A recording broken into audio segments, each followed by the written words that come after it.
ఉన్నందుకు మీకు అందరికీ మనస్ఫూర్తిగా ధన్యవాదాలు. మిత్రులారా, స్థానిక శాసనసభ్యులు చెప్పినట్టు ఆనాడు కొడంగల్ శాసనసభ నియోజకవర్గంలో ఎన్నికల్లో కొంత చేదు అనుభవం ఎదురైనా 3 నెలలు తిరిగే లోపు మళ్ళీ మల్కాజ్గిరి పార్లమెంటు నియోజకవర్గం నుంచి ఎన్నికల బరిలో దిగుతే మీరందరూ ఆదరించి అభిమానించి ఈ ఒక్క ఎల్బీనగర్ శాసనసభ నియోజకవర్గం నుంచే దాదాపుగా 30,000 మెజార్టీ ఇవ్వడంతో ఆనాడు దేశంలోనే పెద్ద పార్లమెంటు నియోజకవర్గమైన మల్కాజ్గిరి నుంచి ఎంపీగా గెలిచి మీ తరఫున ప్రశ్నించే గొంతుకగా ప్రతిపక్ష పాత్ర పోషించడంతో పార్టీ పిసిసి అధ్యక్షుడిగా అవకాశం ఇచ్చింది. మీ అభిమానంతో మీరు అండగా నిలబడడంతో రాష్ట్ర నలుమూలల ప్రజా సమస్య మీద పోరాటం చేస్తే మీ అభిమానంతో మళ్ళీ ఈరోజు తెలంగాణ రాష్ట్రానికి ముఖ్యమంత్రినై బైరామాల్గూడ ఫ్లైఓవర్ ప్రారంభోత్సవానికి మీ దగ్గరకు వచ్చిన ఎప్పుడు ఎల్బీ నగర్కు వచ్చినా గుండె వేగం పెరుగుతుంది. ఎందుకంటే ఇక్కడ మొత్తం మా బంధువులు, మాకు కావాల్సిన వాళ్ళు, మాకు సన్నిహితులు కష్టాలలో అండగా నిలబడ్డ మీరందరూ ఇక్కడ ఉంటారు. ఏ అవసరం వచ్చినా ఏ రాత్రైనా అండగా నిలబడతారు. మిమ్మల్ని చూస్తే ఆనందంతో గుండె వేగంగా కొట్టుకుంటుంది. ఈరోజు ముఖ్యమంత్రిగా ఇక్కడికి వచ్చి మీ ముందర నిలబడడం అంటే మీరు నాటిన మొక్క పెద్దదై ఇవాళ రాష్ట్రానికి నాయకత్వం వహించి రాష్ట్రాన్ని అభివృద్ధి పదం వైపు నడిపించే అవకాశం వచ్చింది. మీ అభిమానం ఎప్పటికీ గుర్తుపెట్టుకొని తెలంగాణ రాష్ట్రాన్ని, మరీ ముఖ్యంగా హైదరాబాద్ నగరాన్ని దేశానికి ఆదర్శంగా నిలబడే విధంగా అభివృద్ధి పదం వైపు నడిపించే ఆలోచనతోనే మా ప్రభుత్వం పనిచేస్తుంది. అభివృద్ధిలో భాగంగా ఈరోజు 194 కోట్లతోని బైరామాల్గూడ లెవెల్ 2 ఫ్లైఓవర్ ఈనాడు మనం ప్రారంభోత్సవం చేసుకుంటున్నాం. ఇదే కాదు, ఈరోజు హైదరాబాద్ నగరంలో పెరుగుతున్న జనాభా, వివిధ ప్రాంతాల నుంచి హైదరాబాద్కు వస్తున్న జనాభాను దృష్టిలో పెట్టుకొని ఫ్లైఓవర్లే కాకుండా, రోడ్ల విస్తరణే కాకుండా, హైదరాబాద్ నగరానికి కృష్ణా నది జలాలు, గోదావరి జలాలే కాకుండా పేద ప్రజలకు ఉపయోగపడే విధంగా మెట్రో రైలును తీర్చిదిద్దాల్సిన బాధ్యత రాష్ట్ర ప్రభుత్వం మీద ఉన్నది. మరి ముఖ్యంగా ఉప్పల్, నాగోల్, ఎల్బీ నగర్, హయత్ నగర్, ఓవైసీ హాస్పిటల్ నుంచి చంద్రాయన్గుట్ట, అక్కడి నుంచి అంతర్జాతీయ ఎయిర్పోర్ట్ వరకు మెట్రో రైలు నిర్మించాల్సిన బాధ్యత మా ప్రభుత్వం మీద ఉన్నది. అందుకే ఈరోజు నగరంలో పేదలు, అత్యధిక జనాభా ఉన్న ప్రాంతంలో మెట్రో రైలు నిర్మించాలని, గతంలో మెట్రో రైలు నిర్మించింది కాంగ్రెస్ అధికారంలో ఉన్నప్పుడు, ఈనాడు ఫేజ్ 2 మెట్రో రైలు కూడా నిర్మించాలని నాగోల్ నుంచి ఎల్బీ నగర్, ఎల్బీ నగర్ నుంచి ఓవైసీ హాస్పిటల్, ఓవైసీ హాస్పిటల్ నుంచి చాంద్రాయన్గుట్ట, చాంద్రాయన్గుట్ట నుంచి మైలార్దేవుపల్లి, అక్కడి నుంచి అంతర్జాతీయ ఎయిర్పోర్ట్కు మెట్రో రైలు ప్రతిపాదనలని మనం పనులు మొదలు పెట్టుకుంటున్నాం. అదేవిధంగా ఎల్బీ నగర్ నుంచి హయత్ నగర్ వరకు మెట్రో రైలు మనం పొడిగించాలనుకుంటున్నాం. అదేవిధంగా బిహెచ్ఎల్ వైపు మియాపూర్ నుంచి బిహెచ్ఎల్ రామచంద్రాపురం వైపు మనం మెట్రో రైళ్లు పొడిగించాలని ఇవాళ నిర్ణయం తీసుకున్నాం. అదేవిధంగా గచ్చిబౌలి, రాయదుర్గం నుంచి ఫైనాన్షియల్ డిస్ట్రిక్ట్, అమెరికన్ కౌన్సిలేట్ వరకు అటువైపు నుంచి కూడా మెట్రో రైలును విస్తరించే కార్యక్రమం తీసుకున్నాం. ఇవాళ చాంద్రాయన్గుట్ట నుంచి రాజేంద్ర నగర్ అగ్రికల్చర్ యూనివర్సిటీ దగ్గర హైకోర్టు కాంప్లెక్స్ను 100 ఎకరాలలో నిర్మిస్తున్నాం.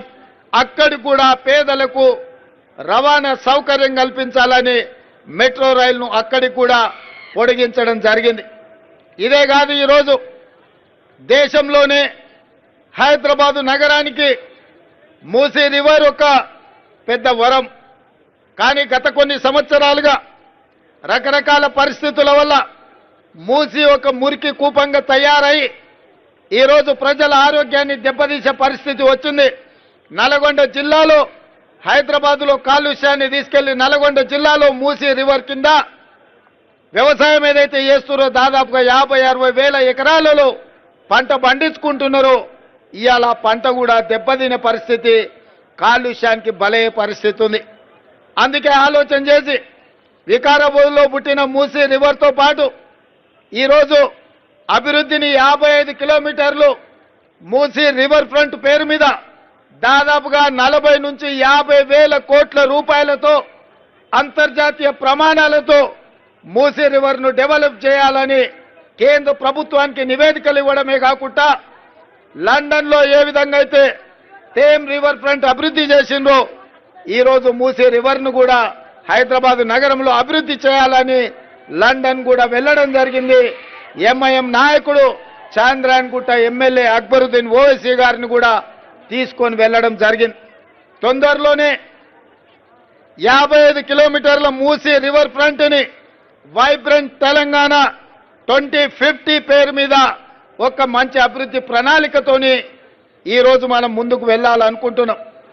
ఇవాళ మీడియా మిత్రుల ద్వారా తెలంగాణ ప్రజలకు నేను చెప్పదలుచుకున్నా, ఔటర్ రింగ్ రోడ్ ఆనాడు కాంగ్రెస్ పార్టీ నిర్మించింది కాబట్టి, అంతర్జాతీయ ఎయిర్పోర్టు నిర్మించింది కాబట్టి ఇవాళ ప్రపంచ చిత్రపటంలో హైదరాబాద్ నగరానికి తెలంగాణకు ఒక ప్రత్యేక గుర్తింపు వచ్చింది. లక్షలాది కోట్ల రూపాయల పెట్టుబడులు ఐటీ కంపెనీలలో వచ్చినాయి. ఇవాళ తెలంగాణకు వస్తున్న ఆదాయంలో 70% ఆ పరిశ్రమల ద్వారానే ఈరోజు ఆదాయం వస్తుంది. అందుకే ఔటర్ రింగ్ రోడ్ వరకు ఉన్న ఈ మొత్తం హైదరాబాద్ నగరాన్ని వివిధ మున్సిపాలిటీలు, మున్సిపల్ కార్పొరేషన్లు, గ్రేటర్ హైదరాబాద్ మున్సిపాలిటీ కింద ఈరోజు వివిధ రూపాలలో గ్రామ పంచాయతీలలో ఉన్నాయి. అందుకే ఈరోజు మా ప్రభుత్వం 2050 వైబ్రెంట్ తెలంగాణ పేరు మీద మాస్టర్ ప్లాన్ ఏదైతే తయారు చేస్తున్నామో ఔటర్ రింగ్ రోడ్డు లోపల ఉన్న మొత్తం హైదరాబాద్ నగరాన్ని ఒక గొడుగు కిందికి తెచ్చి ఒక బృహత్తర ప్రణాళిక మొత్తం అన్ని ప్రాంతాలలో సమానమైన అభివృద్ధి తీసుకురావడానికి హైదరాబాద్ 360 డిగ్రీస్లో అన్ని వైపులా అభివృద్ధి చెందే విధంగా, అన్ని వైపులా ఐటీ కంపెనీలు, ఫార్మా కంపెనీలు వచ్చే విధంగా ఈరోజు ప్రణాళికలు సిద్ధం చేస్తున్నాం. అదేవిధంగా ఔటర్ రింగ్ రోడ్డు నుంచి తొందరలోనే రీజనల్ రింగ్ రోడ్డు మనం నిర్మించుకోబోతున్నాం. దాదాపుగా 354 కిలోమీటర్లతోని RRR రాబోతుంది. ఔటర్ రింగ్ రోడ్డు నుంచి RRR వరకు సబర్బన్ తెలంగాణ కింద, సబర్బన్ హైదరాబాద్ కింద నగరాన్ని విస్తరించి రేడియల్ రోడ్స్, అవసరమైన ఫ్లైఓవర్లు కట్టి అభివృద్ధి చేసి నగర విస్తరణకు పూర్తి స్థాయిలో పని చేయాలని మా ప్రభుత్వం ఆలోచన చేస్తుంది. రీజనల్ రింగ్ రోడ్డు నుంచి తెలంగాణ సరిహద్దుల వరకు రూరల్ తెలంగాణ నమూనాను తయారు చేయాలని ఈరోజు మా ప్రభుత్వం ఆలోచన చేస్తుంది. మొత్తంగా వైబ్రెంట్ తెలంగాణ 2050 పేరు మీద మెగా మాస్టర్ ప్లాన్ మొత్తం తెలంగాణకు తయారు చేసి ఔటర్ రింగ్ రోడ్డు లోపల ఉన్న హైదరాబాదును అర్బన్ తెలంగాణగా, ఔటర్ రింగ్ రోడ్డు నుంచి రీజనల్ రింగ్ రోడ్డు వరకు ఉన్న తెలంగాణను సబర్బన్ తెలంగాణగా, రీజనల్ రింగ్ రోడ్డు నుంచి తెలంగాణ సరిహద్దుల వరకు రూరల్ తెలంగాణగా 3 విభాగాలుగా విభజించి 3 ప్రాంతాలను వివిధ క్లస్టర్స్ కింద అభివృద్ధి చేయాలన్న ఆలోచన మా ప్రభుత్వం చేసింది. దీనికోసం ఆల్రెడీ టెండర్లు పిలిచినాం. అంతర్జాతీయ కన్సల్టెంట్స్ వచ్చిండ్రు, వాళ్ళ నియామకం చేపట్టడం జరిగింది. తొందరలోనే వాళ్ళు మాస్టర్ ప్లాన్ మాకు అందిస్తారు. మాస్టర్ ప్లాన్ అందించిన మరుక్షణం ప్రజాభిప్రాయ సేకరణ కోసము బహిరంగంగా పత్రికలలో పూర్తి స్థాయిలో ప్రచారం కల్పించి ప్రజల యొక్క అభిప్రాయాన్ని తీసుకొని సలహాలు, సూచనలు తీసుకొని ఫైనల్గా మెగా మాస్టర్ ప్లాన్ పబ్లిష్ చేసి తెలంగాణను అభివృద్ధి పదం వైపు నడిపించాలని, రాబోయే 100 సంవత్సరాలకు కూడా ఒక గొప్ప నగరంగా తీర్చిదిద్దాలన్న ఆలోచనతోని ఈరోజు మా ప్రభుత్వం పనిచేస్తున్నది. నిన్నటికి నిన్న చాంద్రాయణగుట్టలో నేను, అసదుద్దీన్ ఓవైసీ గారు మెట్రో విస్తరణ కోసం పునాది రాయి వేసినాం. మేము ఒక పక్కన పునాది రాయి వేసేటప్పుడు కేంద్ర ప్రభుత్వం మీకు అనుమతిస్తున్నామని లేఖ పంపించింది. పునాది రాయి వేసి సంతోషంగా అభివృద్ధి చేద్దాం అనుకుంటే ఒక ఆయన కాళ్ళల్లో కట్టబెట్టేట ఆయన ఢిల్లీకి చెప్పిండంట. ఇప్పుడు అది ఆపండి అని చెప్పి వాళ్ళు అంటున్నారు. మీకు చేయడానికి చేత కాకపోతే మేము చేసేటప్పుడు కనీసం కాళ్ళల్లో కట్టబెట్టొద్దని వాళ్ళకి చెప్తున్నా. ఇది అధికారిక కార్యక్రమం కాబట్టి ఎక్కువ వివరాలు చెప్పడం లేదు. కానీ హైదరాబాద్లో మెట్రో విస్తరణకు అడ్డుపడుతున్న వాళ్ళని ఈ వేదిక మీద నుంచి నేను హెచ్చరిక జారీ చేయదలుచుకున్నా. హైదరాబాద్ నగర అభివృద్ధికి మీరు అడ్డం పడి కేంద్ర ప్రభుత్వాన్ని ఉసిగొల్పి అడ్డుకోవడానికి ఏదైతే ప్రయత్నం చేస్తుండ్రో ఇది మంచి ప్రయత్నం కాదు. ఇట్లాంటి పనులు చేసే వాళ్లకు హైదరాబాద్ నగర బహిష్కరణ శిక్ష విధించాల్సి వస్తుంది. మీరు జాగ్రత్తగా ఉండండి, హైదరాబాద్ నగర అభివృద్ధికి సహకరించండి అని చెప్పి నేను తెలియజేస్తూ, ఏది ఏమైనా మీరందరు అభిమానంతో ఇంత దూరం వచ్చి ఆ పక్క నుంచి మా అక్కలందరూ కూడా వచ్చిండ్రు, మా తమ్ముడు వచ్చిండు చూసిపోదామని. ఎందుకంటే నేను కూడా గ్రామాల నుంచి ఇక్కడికి వచ్చిన వాళ్ళందరూ కూడా మా చుట్టాల్లో మా దగ్గర ఇక్కడ ఉండేటోళ్ళందరూ. మీ అందరికీ పేరు పేరున మిమ్మల్ని అందరినీ వ్యక్తిగతంగా కలవలేకపోవచ్చు. మీ అభిమానం నా ఎంబడి ఉన్నది, మీ ఆశీర్వాదం నా ఎంబడి ఉన్నది. ఈ తెలంగాణను అభివృద్ధి పదం వైపు నడిపించి అభయస్థం ద్వారా 6 గ్యారెంటీలు ఏవైతే ఇచ్చినామో అన్నిటిని అమలు చేస్తాం. ఇప్పటికే ఆర్టీసీలో ఆడబిడ్డలకు ఉచితంగా బస్సు రవాణా సౌకర్యాన్ని కల్పించినాం. ఇప్పటికి దాదాపుగా 24 కోట్ల ఆడబిడ్డలు ఈరోజు బస్సుల్లో ప్రయాణం చేసిండ్రు. ఆర్టీసీ నష్టాలలో ఉండి కార్మికులు ఆత్మహత్యలు చేసుకునే దాని నుంచి ఇప్పుడు లాభాల వైపు నడుస్తుంది.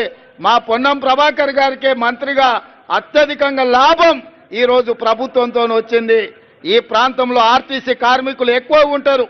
మీ సమస్యలన్నిటిని కూడా పరిష్కరించే బాధ్యత తీసుకుంటాం. అదేవిధంగా రాజీవ్ ఆరోగ్యశ్రీ ద్వారా పేదలకు 10 లక్షల రూపాయలు వైద్య సౌకర్యాన్ని అందించడానికి మా ప్రభుత్వం ఈరోజు పేదలకు అందిస్తున్నది. మొన్నటికి మొన్న 500 రూపాయలకి ఆడబిడ్డలకు సిలిండర్ ఇచ్చే కార్యక్రమాన్ని మొదలుపెట్టినాం. ఇదే కాకుండా 200 యూనిట్ల వరకు పేదలకు ఉచిత కరెంట్ ఇవ్వాలని, ఇంటికి కూడా పేదవాళ్ళ ఇళ్లల్లో వెలుగులు నింపాలి, వాళ్ళ ఇంట్లో కరెంటు ఉండాలి అని చెప్పి పేదలకు 200 యూనిట్ల వరకు ఉచిత కరెంట్ ఇచ్చే కార్యక్రమాన్ని చేపట్టినాం. 11 తారీఖు రోజు ఇందిరమ్మ ఇండ్లు ప్రతి పేదవాడికి, ఇల్లు లేని వాడికి ఇల్లు కట్టించాలన్న ఆలోచనతోని భద్రాచలంలో శ్రీరామచంద్రుడు ఆశీర్వాదం తీసుకొని 11 తారీఖు నాడు ఆ కార్యక్రమాన్ని కూడా ప్రారంభించబోతున్నాం. అంటే ఏదైతే మాట ఇచ్చినామో ఉన్న సమస్యలను చిక్కుమిళ్లను విప్పుకుంటూ ఒకటొకటిగా పేదలకు ఇచ్చిన మాటను నిలబెట్టుకోవడానికి మా ప్రయత్నం చేస్తుంది. మీరందరూ అండగా నిలబడండి, ఆశీర్వదించండి. ఇచ్చిన మాట నిలబెట్టుకొని తెలంగాణ రాష్ట్రాన్ని అభివృద్ధి పదం వైపు నడిపించి 4 కోట్ల ప్రజల యొక్క అభ్యున్నతి కోసం పని చేయాలన్న ఆలోచనతోటి మా ప్రభుత్వం ఉన్నది. మీరు అండగా నిలబడండి అని తెలియజేస్తూ ఈ కార్యక్రమాన్ని ఏర్పాటు చేసిన అధికారులకు, స్థానిక నాయకత్వానికి అందరికీ కూడా మనస్ఫూర్తిగా అభినందనలు.